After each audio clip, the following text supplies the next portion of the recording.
Nirupama tales में आपका स्वागत है। आज की कहानी का शीर्षक है ब्रह्मा और नारद की लड़ाई। ब्रह्मा पुनः ध्यान में लीन हो गए। इस बार उनके भीतर से 7 दिव्य ऋषि प्रकट हुए, जिनके नाम थे वशिष्ठ, मरीचि, अत्रि, अंगिरा, पुलस्त्य, पुलह और क्रतु। उन्हें सामूहिक रूप से सप्तऋषि कहा गया। उसके उपरांत ब्रह्मा के हृदय से बैल के रूप में धर्म उत्पन्न हुआ। समय बीता तो ब्रह्मा ने धर्म के भाग्य को लेकर भविष्यवाणी की। धर्म, तुम 4 पैरों पर खड़े हो, जो 4 सद्गुणों के प्रतीक हैं: सत्य, तप, शुचिता और करुणा। सतयुग में तुम 4 पैरों पर खड़े होंगे, क्योंकि इन सभी गुणों का सहजता से पालन किया जाएगा। जैसे जैसे प्रत्येक युग आगे बढ़ेगा, तुम एक एक करके अपने पैर खोते जाओगे। त्रेता युग में तुम्हारे 3 पैर ही होंगे।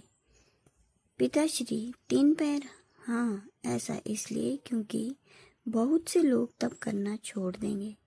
फिर द्वापर युग में तुम्हारे 2 पैर रह जाएंगे। पिताश्री, 2 पैर? हाँ, ये इसलिए कि बहुत से लोग शुचिता को त्याग देंगे। और फिर कलयुग में तुम्हारा केवल 1 पैर रह जाएगा। पिताश्री, केवल 1 पैर? धर्म ने कहा। हाँ, क्योंकि कलयुग में लोगों में करुणा नहीं रह जाएगी। धर्म, मैंने तुम्हें अपने हृदय से उत्पन्न किया है, किंतु दूसरों के हृदय में तुम्हारा अधिक समय तक वास नहीं रहेगा। शीघ्र ही कुछ अन्य प्राणी अस्तित्व में आ गए। ब्रह्मा की भ्रिकुटी से अग्निदेव और वक्षस्थल से कामदेव उत्पन्न हुए। ब्रह्मा के दाहिने अंगूठे से दक्ष, नाभि से विश्वकर्मा और ग्रीवा से नारद की उत्पत्ति हुई। ब्रह्मा फिर से उदास होने लगे। वे मुड़े और उन्होंने पितृस्नेह से भरकर नारद की ओर देखा तथा नारद से वही अनुरोध किया जो उन्होंने कुमार ऋषियों से किया था। जाओ पुत्र, सृजन की प्रक्रिया को आगे बढ़ाओ। परंतु दुर्भाग्य से कुमार ऋषियों की भांति नारद ने भी सिर हिला दिया।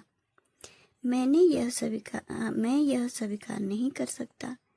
जन्म और मृत्यु के अंतहीन भंवर में फंसे इस लौकिक जगत का मेरे लिए कोई अर्थ नहीं है। मुझे केवल नारायण का लोक पसंद है, जो समय और स्थान के बंधनों से मुक्त है।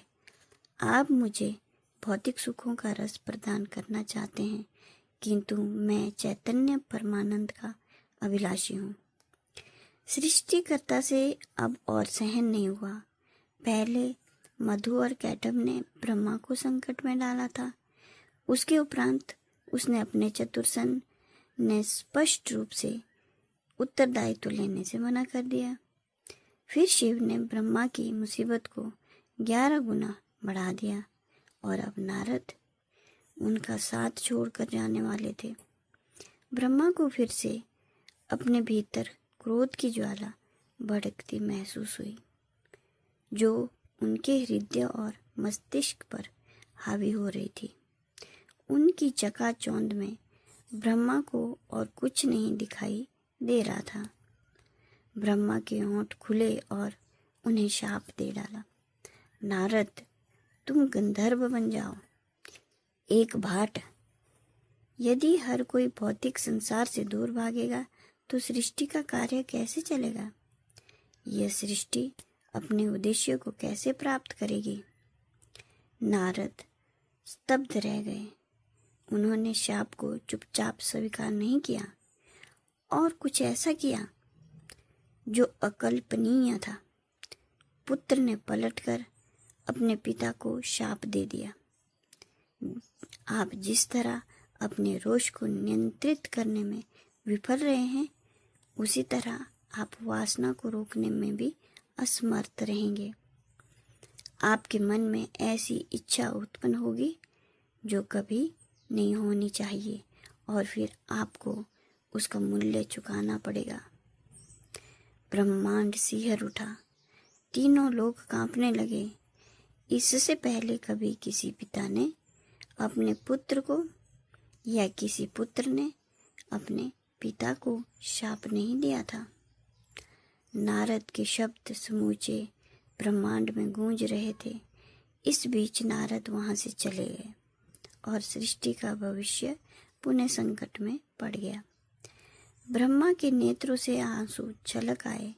उन्हें इतनी पीड़ा हो रही थी कि उनके कमल पुष्प की पंखुड़ियां तक मुरझाने लगी। जिस समय ब्रह्मा के पास सहायता पहुंची, उन्हें इस बात का लगभग भरोसा हो चुका था कि उनका उद्यम पूरी तरह निष्फल था।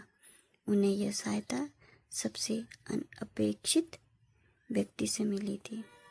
धन्यवाद। कहानी कैसी लगी? अच्छी लगी तो प्लीज़ लाइक करें। यदि सब्सक्राइब ना किया हो तो प्लीज़ सब्सक्राइब ज़रूर कर लेना।